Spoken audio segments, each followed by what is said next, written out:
what you all been waiting for, ain't it? Hey, how's it going, everybody? This time around, I'm going to be talking about a manga that I loved to read when I was reading it, called Jagaaan. This story changed my taste in manga drastically.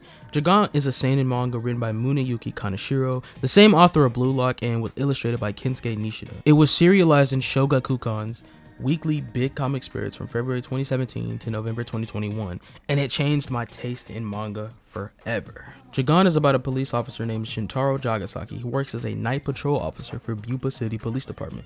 Jagasaki is the type of guy to hide his feelings behind a fake smile, be it hatred or annoyance, often fantasizing about killing those around him using his super cool catchphrase, shoot 'em up. Despite this, Jagasaki fears that his future might be boring. Right now, this is pretty average for a seinen manga. You probably think that's kind of crazy, but not enough to change someone's taste forever. But wait, it gets crazier. I've told you about Jagasaki, but when we're introduced to him, the story shows us him telling 3 people to go home because they're causing a commotion. This is the first instance we see of his murderous tendencies, but he holds himself back and puts on a fake smile and goes along with it. Back at the station, Jagasaki tries to reason with his boss about those 3 he was trying to calm down. His boss simply states that all young people are idiots. All of them. It's best for us police to respond in kind. Jaki says that's what I'm trying to do, and his boss just says, trying to reason with idiots makes you a bigger idiot. What's so crazy about this saying is that now that I'm older, I can relate to it. When I was younger and my younger brother was even younger, we had arguments that didn't matter because my younger brother had the most insane counter arguments. Trying to reason with someone who isn't as smart as you really does make you feel like you're losing your mind. Now, Jagaaan takes losing your mind and tunes it up to 100 by introducing frenzy frogs, which I would describe as parasitic creatures that enhance and feed off your desire so much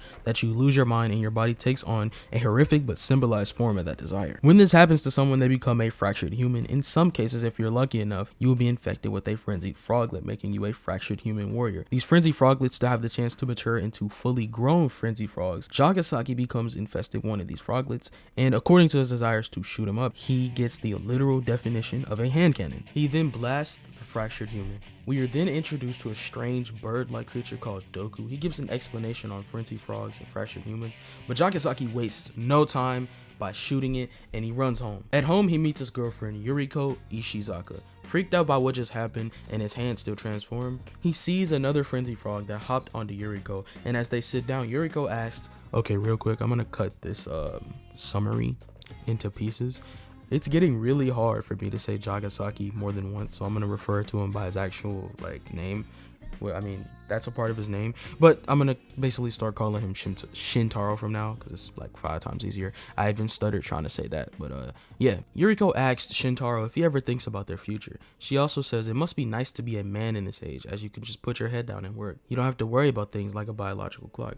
She's almost 27 now, and supposedly once she hits her 30s, her chances of getting pregnant will go down. Shintaro says this is the first time he's heard she wanted to have kids. The tone here instantly shifts, and the frenzy frog infecting Yuriko transforms her into the fractured human, his scorpion. She begins strangling Shintaro, saying, if you care about me, tell me. Shintaro uses his hand to literally blow her back out, leaving only her head. Shintaro panicking and saying, wait, I'm sorry, it's just that you were choking me, and Yuriko's last words are, you're sweet. Shintaro, I'm sorry I made you put on fake smiles. But because I'm evil, that's the end of the summary, and I don't want to hear anything about it. Now I'm going to talk about what I like about Jagaaan, and you're going to have to deal with it. So if you want to see more, like I said, just go read it. I feel like you'll have a better experience than me, doing summaries and whatnot. But yeah, I'm going to talk about what I like now. So I'm a huge fan of fantasy, and at the time I was also reading Berserk, and both of these introduced me to dark fantasy. Both series have gruesome, body-destroying transformations. Between the Apostles and the Fractured Humans, it's so cool to see one guy fight a huge monster. That said, I really enjoy the action in Jagaaan. It's like watching a fight between 2 people in a McDonald's handicapped bathroom with their hands tied behind their backs and their only weapons are shake weights tied to their foreheads. These fights are so gruesome, and Shintaro only contributes to this by completely destroying his enemies. I really like the power system in Jagaaan, as its characters are tied into it so well. Since the powers are based on desires, the characters sway between being in control and out of control, which is a great example, which is still a fairly early part of the manga, but Shintaro couldn't shoot at an extremely crucial moment due to not having a desire to fuel him. Another thing I really like is how flesh-like the powers are. It really shows how human these powers are. They're all sloppy and unfocused, and they look disgusting, and it really shows how the fractured human abilities tie in directly to how the character's feeling, forcing the reader to truly pay attention.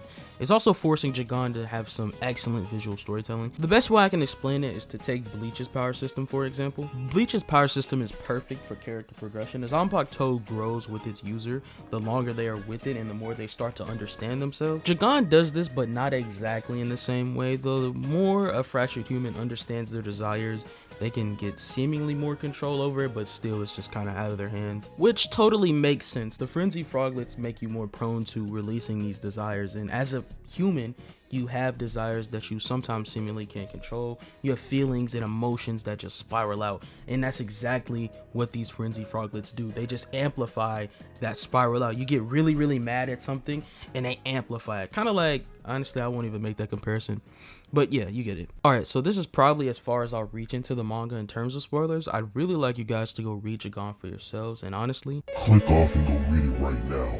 And for those of you who don't listen, this next segment talks about a very interesting part of the manga, which is still very early on. But do you guys like The Boys?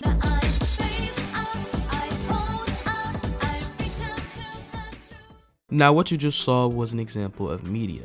The Boys uses media to influence people within the story, quite often in multiple forms, being social media, toys, commercials, and even things like the A-Train movie and the Truth Bomb podcast, and the many events that VOT hosts for state officials and citizens to raise the reputations of Soups and the Seven. The reason I bring this up is because the character I'll be talking about uses media in the same fashion. This character being Misogi Hakuto. When he's first introduced, it's actually on a talk show, and he's explaining what a fractured human is and what fractured human powers are.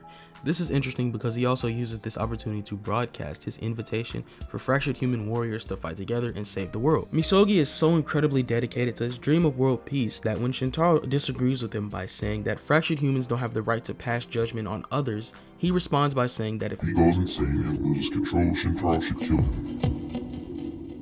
Returning to my discussion about how he uses media to further spread his influence, even broadcasting their fights like a TV show, turning one of the team members into an idol, and even another member into a YouTuber. He even goes around hosting seminars and appearing on debate shows. He eventually forms a brand called Heiwa Happiness Heroes. Now, I bring all of this up because it's very interesting to me.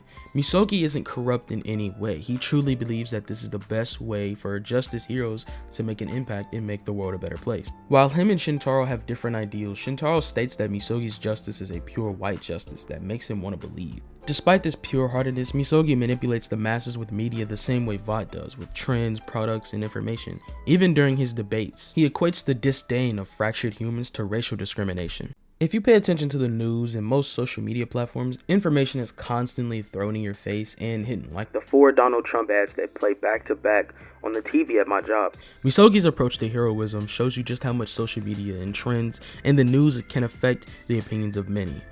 Now, I'm not gonna lie to y'all, I basically took the entire second half of the script and rewrote it. I had so much more to say before, but I rewrote it because I just didn't like it. But I would so much rather you guys read more into it than me just explain, because like I said, the video would probably be like 15 minutes long had I kept everything I wrote. So I decided to change it and then focus on a specific part. Anyways, if you guys enjoyed this, please leave a like and subscribe. Tell me if you want like a part 2. I'm gonna try my hardest to make a part 2. But like I said, leave a like, subscribe. Thank you for watching. I'll see y'all next time. In case I don't see ya, good afternoon, good evening, and good night.